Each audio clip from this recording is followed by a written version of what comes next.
Hi, my name is Michele Titolo, and today I'm going to be talking about writing design documents for wide audiences.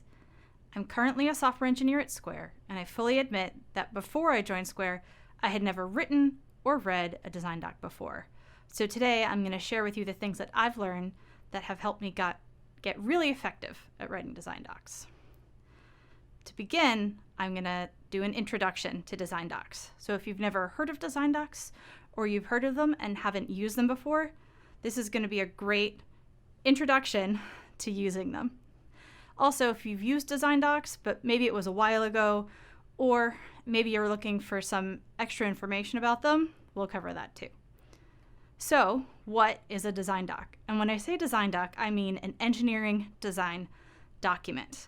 This is a technical written document that details what you plan on building. And note the word plan there, because design docs are future looking. They're not something you write after you've done your project, and it's not something you write while you're building what you're currently building. And generally, design docs have a set of sections that you'll use or a template. If you're starting from scratch, don't worry, I have some suggestions for these later. Now, what is the purpose of writing a design doc? Why would you want to use one? Well, firstly, design docs are a fantastic communication tool. They're a place to write all of the information about what you want to build down and then make sure it's accessible to others. This also makes design docs a fantastic collaboration tool because by writing everything down, other people can read it and then provide feedback on it or ask questions, clarification, all of that great stuff. This helps build alignment around what you're building. Now, some organizations require explicit sign-off on design documents, but I find that that's not as good of a goal to have or as good of a purpose because you don't want someone to just rubber stamp your design doc. You want that rich feedback. So the purpose is really building alignment, not necessarily getting a rubber stamp. And my favorite purpose of design docs is thoroughness. If you enjoy checklists, you will love design docs because they force you to consider all of these different aspects about what you want to build. Now, what are the benefits of doing a design doc, which is kind of the other side of why would you use one? Well, since they are a great collaboration and communication tool, socializing your designs is a fantastic benefit of design docs. This is not only useful for gathering feedback, but also for helping other people understand what you're building. And this helps you leverage the experience of others. Maybe someone else has run into a problem with something that's similar to what you've designed, or maybe someone's just really excited about it and wants to ask for more features. This helps you gather that feedback and incorporate it into your design before you actually sit down and build what you're planning on. And lastly, this helps you reduce surprises. Obviously, we're engineers, we work in very complex systems, and you can't fully reduce surprises, but having sections or a template that help you kind of go through a checklist, as well as utilizing the experiences and perspectives of others, really helps reduce the amount of surprises you're going to have as you move forward with your project. Now, if you're in an organization that is very product focused, you might be used to working with product requirements documents, otherwise known as PRDs. These relate to engineering design documents, but are not the same. So generally, design docs will reference PRDs, and that's where the design docs get their requirements from. At the end of the day, these are very similar documents, but they have different purposes. PRDs define why certain features need to be built, what is the business case, while engineering design documents are for planning and for being a technical document. Now, when do you want to write a design document? Well, if you're trying to figure out if a particular project is going to be a good fit for a design document, you might want to think about projects that have non-obvious or new components. This generally leads to more exploration work or just more unknowns. I've also found that any project that is significantly cross-team or cross-functional is another great place to use a design document. And as I've said before, design documents are planning tools. So you generally write one during some sort of planning phase or a project, or some intermediary phase between official plan and actually sitting down and writing the code. And this is because design documents help to break down the different parts of the project so that you have better estimates and ultimately a better outcome. Now you're probably wondering, okay, so I'm not supposed to write the design document while I'm building my project, then how do I figure out what I need to build? And that's where prototyping comes in, or proof of concept, use whichever terminology you'd like. Prototyping generally is done before or during a design document, and this helps you figure out all of those things that you just don't know. It's also perfectly reasonable to be working on your design document, then figure out, oh, hey, I don't know how this works. Go prototype, then come back with your solution. And in this way, prototypes help inform your design to be more realistic. And as I mentioned, this helps turn unknown unknowns into projects into known unknowns, where you might not, have all of the code written, but you have a general idea of how you're going to solve that problem. And when you're prototyping, I suggest doing a time box or constraining the prototype in some way to have like a certain set of features, or to solve a specific problem. And then if you are someone who really likes writing notes, if you take extensive prototyping notes, definitely link to it from your design doc, because other folks who are just as thorough will appreciate it as well. Now I want to talk about where you write your design doc. And I've kind of hinted to this because I've said the word link a lot. But if you have a collaborative editor, I highly suggest you use that for your design docs. Something like Google Docs, Notion, Dropbox Paper. I think even Office 365 has some new capabilities that let you do this.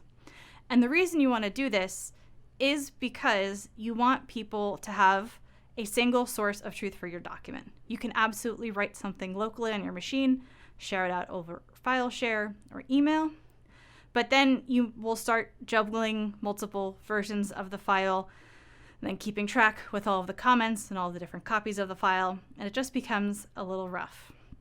So by having some sort of online version of the document, it's really easy for everyone to have a single place where they go to look at updates. This also helps with versioning, so you don't have to worry about versioning local files.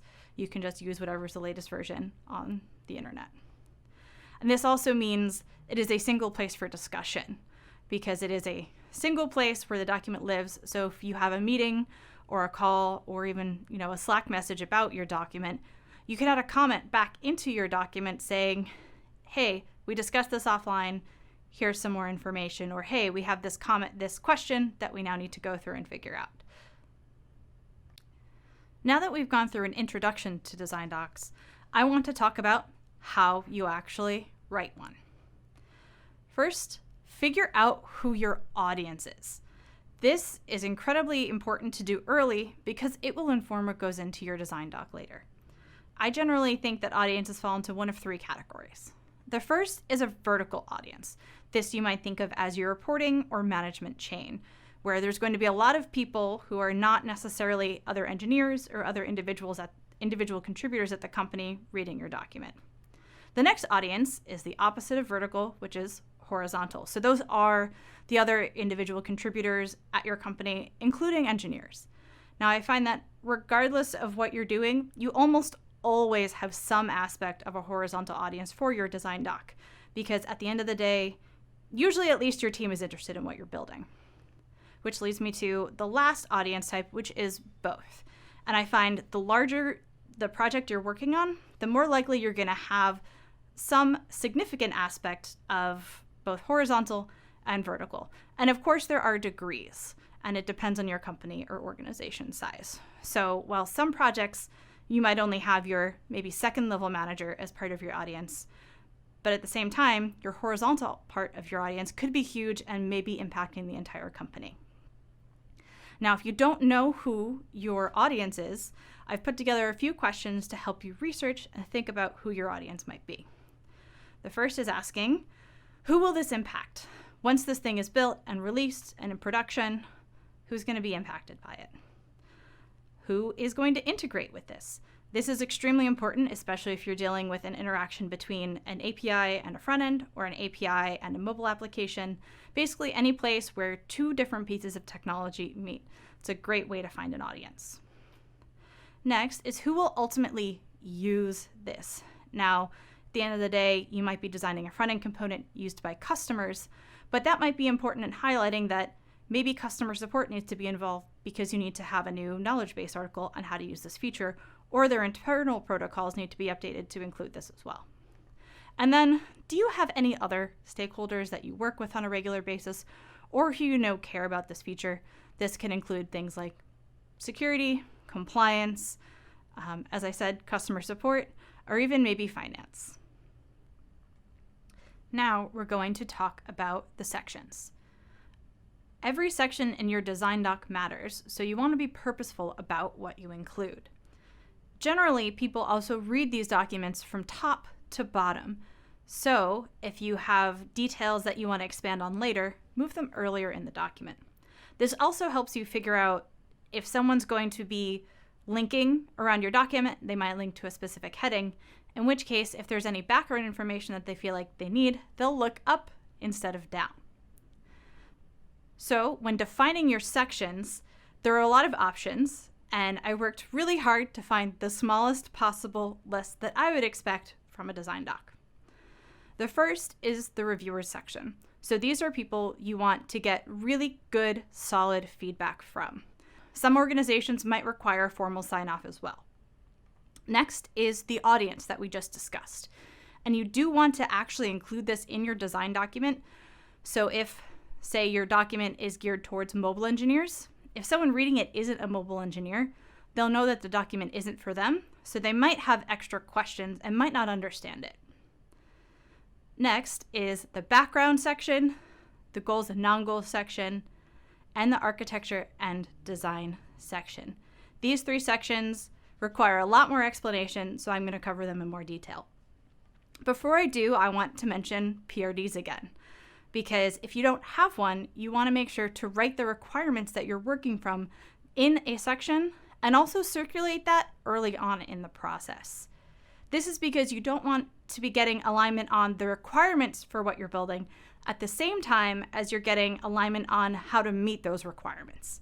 If you don't do this early, what'll end up happening is you'll have discussions about requirements, which means you change your design, and then people will discuss requirements again, and it'll just end up a lot of back and forth, a lot of changes, and it's generally not a very pleasant experience.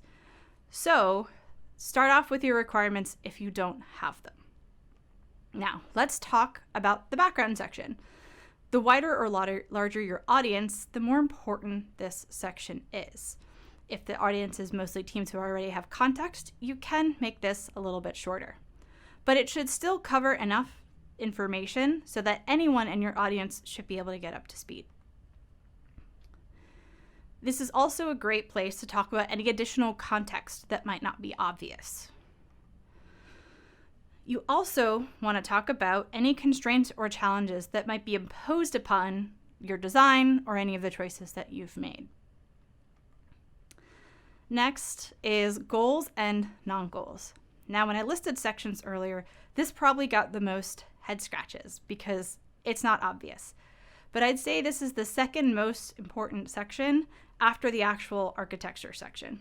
And this is because this section explicitly sets the scope of your document. We've all been on those projects that have scope creep, and even sometimes significant scope creep. Well, you don't want your document to have significant scope creep because then you'll always be writing it and never actually working on your project. So you want to use these liberally. This is also a great place to call out specific use cases and non-use cases. So if you're building an internal tool for other developers to use, maybe you're releasing it first as a command line tool, which would be a goal, but a non-goal is building a UI. That's a great thing to call out because chances are someone reviewing this document will say, hey, have you thought about adding a UI? You can say, yes, in fact, I have, but that is a non-goal for this document. So it helps keep other people also focused on what you want them to be focused on and not all of the extra stuff, because you can always add more features. And this is also where you articulate technical requirements. If your PRD or requirements list says create a new API endpoint, a goal is going to say design a new API endpoint. This is also a great place to find hidden technical requirements. For instance, if you need to do a data migration as part of this project, that requires extra engineering work. And if it needs to be a zero downtime migration, well, that's a great thing to put in your goals so that when someone gets to that part later, they understand where you're coming from. Okay, we've made it, the architecture section, the most important section of your document, and by far the longest. If you feel the need to separate this into further sections, absolutely go for it, because this is going to be where most of your writing is going to be done, and you want it to be well organized. So this is the section of your document where you describe what you plan on building, which sounds simple, but in reality is quite complex. You want to choose the right level of detail for the audience that you're targeting, as well as the size of the project. It's not uncommon for really big projects to have multiple design documents. So you might have one document that is lighter on details, but then have subsequent documents that go into some of the deeper parts of this complex system that you're building. You also want to leave some room for surprises. So you don't want to get too deep in the weeds, especially on areas that you're unsure about. Sometimes you won't be able to know all of the details until you actually start working. And lastly, the last important thing to do here is talk about trade-offs. If you're building a system that has a really low latency requirement, talk about that, because that has implications on maybe the size of the cache you're using. Conversely, if you're building an offline system and you don't necessarily care about slow database queries, also talk about that. I want to briefly talk specifically about API contracts, because design docs are a fantastic place to talk with the reviewers or maybe some people in your audience about what the API contract should be for what you're building. Definitely do this. But what you don't want is to get too detailed into implementation code. If you're building an SDK or a framework or a library, there will naturally be some code as you discuss that contract, but you don't want to actually get into the details of how different methods or functions will work. A design document is not a pull request and is not a substitute for code review. I couldn't finish talking about the architecture section without talking about architecture diagrams. We've all seen really poorly put together diagrams, and I fully admit to have making some myself in the past. If there's one thing that you learn about using visuals or diagrams in your design doc, I want you to remember this. Every visual should have a single purpose. We've all seen those diagrams that have networking flows and data flows and security boundaries and architecture relationships. That's too much information to put into one, essentially, picture, because at the end of the day, you're usually adding the actual photo into your document. So instead, separate out every concern that you want to show visually into its own diagram. Yes, this might mean your document will have 5, 6, 7, or more diagrams, but that's okay, because at the end of the day, you want other people to understand what you're building, and not overwhelming them with information will help them a lot more. You also want to make sure you are describing the diagram or visual in some way. Don't just put it in there, float it, and not mention it at all. Every person learns differently, so some people will be able to contextualize and understand the diagram just fine without any additional text, but others won't, and you want to make sure that your document is easy for everyone to understand. So at least write a little bit about what the diagram represents. And if you want to go for the extra gold star, if you have any sort of numbering, lettering, sequences in your diagram, copy that out and have that be actual text in your diagram. As I said earlier, most of your diagrams are going to be in the form of pictures, and in most collaborative editors, you can only have one comment thread on a picture. That leads to confusion when someone's asking questions about step 2, someone else is asking questions about step 6, and then you have to keep track of who's talking to who in one giant thread. It's not fun to deal with. So by separating that out, you can have the conversation around step 2 be on a comment thread highlighting step 2, or the conversation around step 6 happening on a conversation or on the step 6 line item. Okay, So that's it for the minimum sections that I would expect to have in a design document. But of course, there's way more that you can add. And some of these you will or won't want to add depending on the size of your organization, how much you use design docs, or just generally the kind of work that you do. So some other sections you might think of including are security, which I hope is obvious. Compliance is a great one, especially with GDPR and CCPA. It helps you make sure that you're thinking about your customers' privacy. Cloud costs, or any sort of cost of running this service, especially if you can tie it to maybe customer usage or requests. Then you have your standard monitoring, alerting, service level objectives, service level agreement kind of information that I know a lot of engineers don't necessarily think about at the beginning of a project, but this takes time to implement. And similarly, a disaster recovery plan, because things will inevitably go wrong. So thinking about how the different parts of your system could fail and how you want to handle those failures is also engineering time to build and useful for reference in the future. Lastly, as I've said several times, engineering design docs are planning documents. So if you add estimates or a breakdown of the milestones, epics, big parts of the project, whatever you want to call them, that is a great thing to add into your design document. That helps other people understand what parts of this project can be worked on sequentially, in parallel, as well as just get a general sense of how much time it'll take to build. And finally, I want to wrap up with how you can build a design doc culture at your company. Writing a single design doc is a great first step, but the benefits really compound as this becomes integrated into your cultural norms. So if you're looking to get started, start small, both in terms of the project that you're working on, as well as the size of the design document. If someone's first introduction to a design document is something that's 30 pages long, they might be intimidated and not want to take part in this process. You also want to get buy-in from the people you'd have as your reviewers on the fact that you're doing a design doc before you actually do it. Similar to some of the comments I made earlier, you don't want people questioning why you're writing a design doc while you're trying to get them to agree to do the thing that the design doc is saying. That loses focus and derails the conversation. You also generally circulate design docs with reviewers before sharing more broadly. And especially if you are starting out with maybe just your team or a team you work with very closely, get their input first and then share it out, which can, kind of lessen the feedback that you'll get from other teams because they'll see that other people have already seen it. And lastly, if you already have some sort of meeting that you discuss architectural decisions in or planning, you can incorporate the design doc into that meeting or have a separate design review meeting. And this way, you're still, using the document as the basis for the meeting. You're still discussing the contents of the document, but it fits nicely in with the process that you have already established, which will make it easier to adopt. And I will also say, the adoption of design docs takes time. It is really a cultural norm that needs to be established, which means you also need to make sure that the people who are writing the docs and reviewing the docs really see the value in them.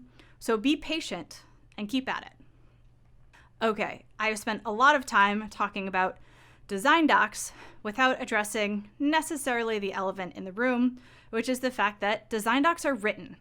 They are words on a page, and that means that how well you can communicate with writing is really important to how your design docs will be received by others. The great news is that writing is a skill and can absolutely be improved over time in the same way that you'll get better at writing design docs the more you do them.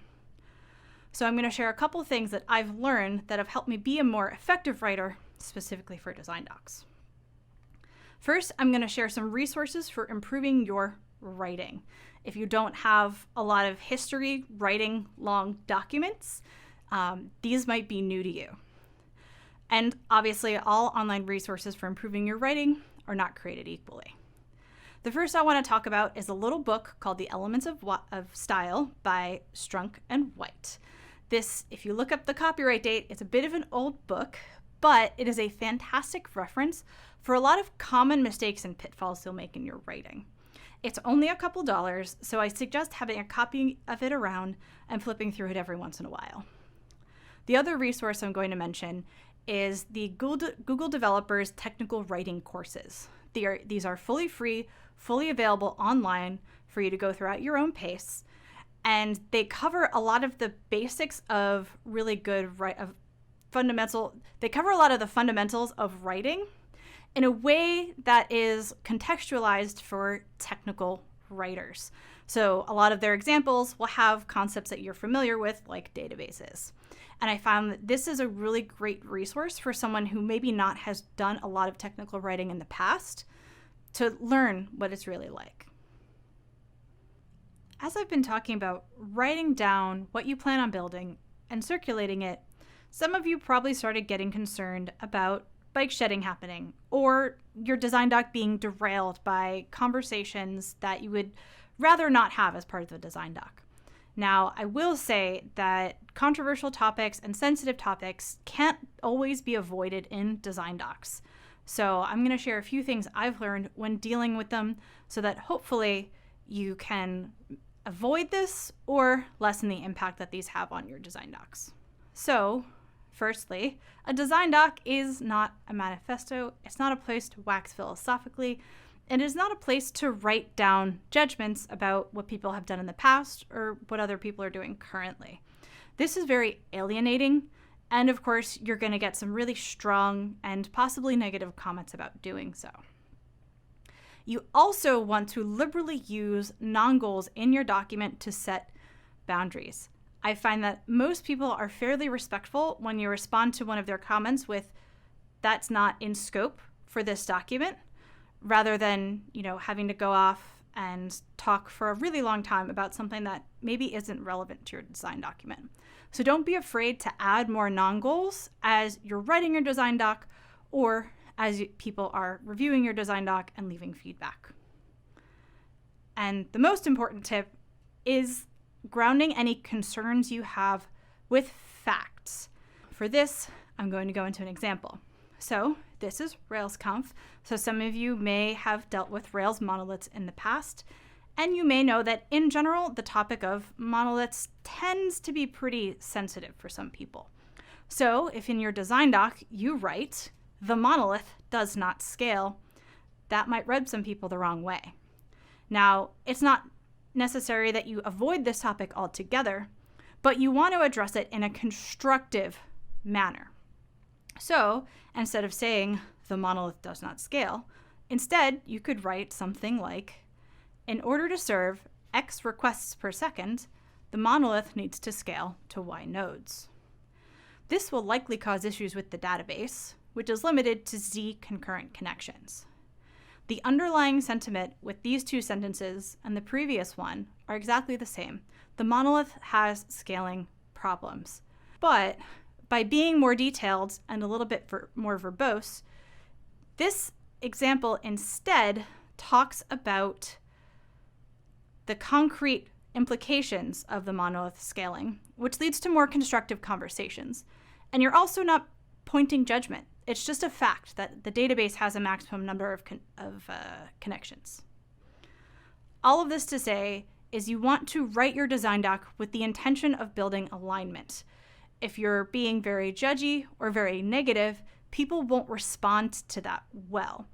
So instead, you should make sure your readers feel welcomed and informed, and that what you're building is something they can actually understand.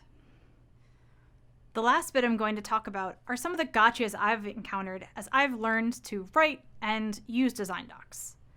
The first is that design docs are not end user documentation.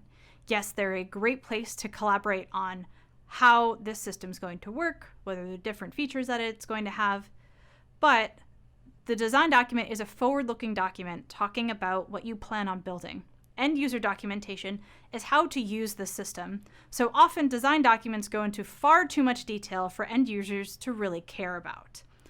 Also, design docs are not permanent documents. They're kind of ephemeral. So you'll use one at the beginning of a project, but then it's pretty common to not go back and update it 3 weeks later or 6 months later when you've made changes to the system.